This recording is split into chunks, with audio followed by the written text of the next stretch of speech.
Alexandre Dubé. Soucieux du moindre détail, il scrute tous les dossiers. Pour lui, l'actualité n'a aucun secret. Cube Radio.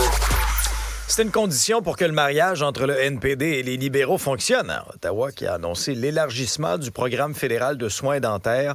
Les Canadiens de 65 ans et plus à faible revenu seront maintenant admissibles. Donc, si vous avez un revenu familial de 70 000 $ et moins et que vous n'avez pas d'assurance dentaire, ben vos frais seront remboursables à 100 %. Et là, après ça, il y a une déclinaison en fonction de votre revenu. Et il y a une déclinaison aussi en fonction de votre âge. Donc, dès le 18 décembre, les personnes âgées de 87 ans et plus pourront déposer une demande. On ira ensuite graduellement jusqu'aux 65-69 ans en mai 2024. Voici ce qui sera couvert.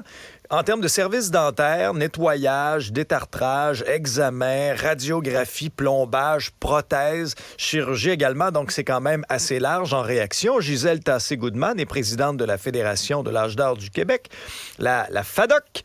Bonjour, Madame Tassé-Goodman. Merci d'être là. Bonjour.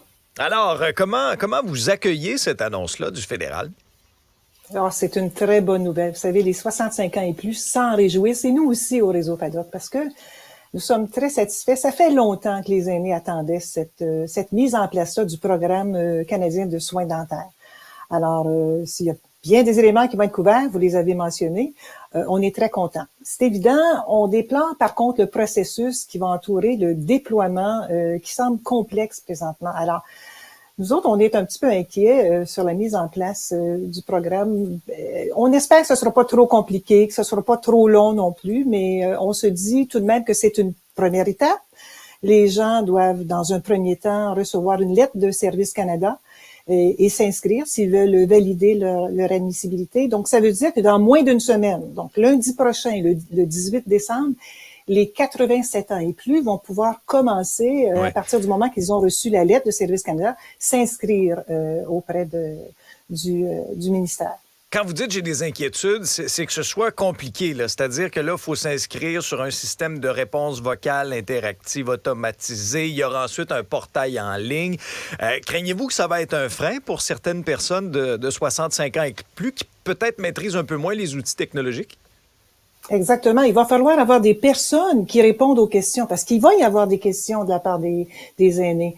Non seulement ça, on sait déjà qu'il y a eu des ratés auprès de certains programmes au fédéral. Donc, est-ce qu'on voudrait pas que ça se perpétue, ça?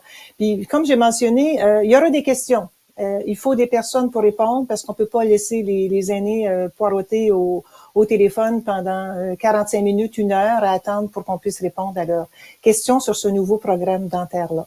Non, c'est clair, il faudra un accompagnement adapté aussi. Dites-moi, on a entendu certaines réactions en disant, ben là, le fédéral empiète sur les champs de compétences du Québec. Le Québec avait déjà un programme de soins dentaires. Est-ce qu'il était bien adapté, le programme actuel de soins dentaires? Comment vous voyez ça?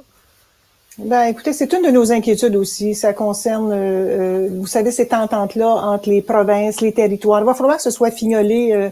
Comment ça va être déployé, ça? On sait actuellement qu'Ottawa n'est pas arrivé à une entente avec le Québec. Le Québec avait demandé à obtenir une compensation. Ce qui est important, là, c'est que les aînés ne soient pas pénalisés parce qu'il n'y a pas d'entente qui est conclue. Parce que tous les autres Canadiens, des autres provinces, des autres territoires vont pouvoir en bénéficier. Donc, il faut que ce soit aussi admissible pour les aînés de 65 ans et plus partout à travers le Québec. Puis on comprend là, que c'est de façon graduelle. Exact. Et on va se dire les vraies choses, Mme Tassé-Goodman. Au moment où les revenus de retraite, là, pas tous les retraités qui roulent sur l'or, les temps sont durs, il faut prioriser souvent les soins dentaires. Là. Si on a le choix, par exemple, entre mettre de la nourriture sur la table ou se faire notre détartrage aux 6 mois, puis à chaque année, facile de savoir ce qui prend le bord. Là. C'est la logique même. Là. Oui, c'est certain. Vous soulevez un point important, mais c'est certain que c'est peut-être pas tous les aînés, je dis toutes les personnes qui vont pouvoir en bénéficier, mais ça se fait graduellement par segmentation d'âge et par mois, disons-le ainsi. Par contre, si ça ne répond pas aux besoins des aînés, vous pouvez être assuré que le réseau FADOC va être les premiers à lever le drapeau et à le faire savoir au gouvernement afin qu'on puisse s'adapter davantage.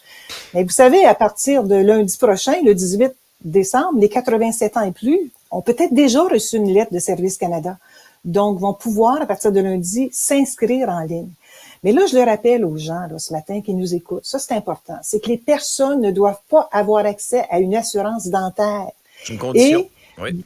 Absolument. Et avoir un revenu annuel de moins de 90 000 par année. Je vous ai entendu parler de 70 000 tantôt. Moins de 90 000 par année. Donc, 70 000, Mme Tassé-Goodman, ça, c'est pour être admissible à 100 Pour être remboursé à 100 c'est 70 000. Après ça, il y a une gradation.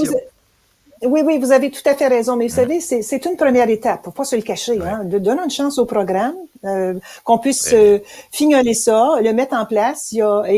Parce que ces gens-là n'avaient tout de même aucune couverture auparavant. Mais comme je vous dis, si jamais ça ne rencontre pas les besoins des aînés, on sera là pour le laisser savoir aux élus. Gisèle Tassé-Goodman, vous êtes présidente de la FADOC. Merci beaucoup. Merci. Bonne journée.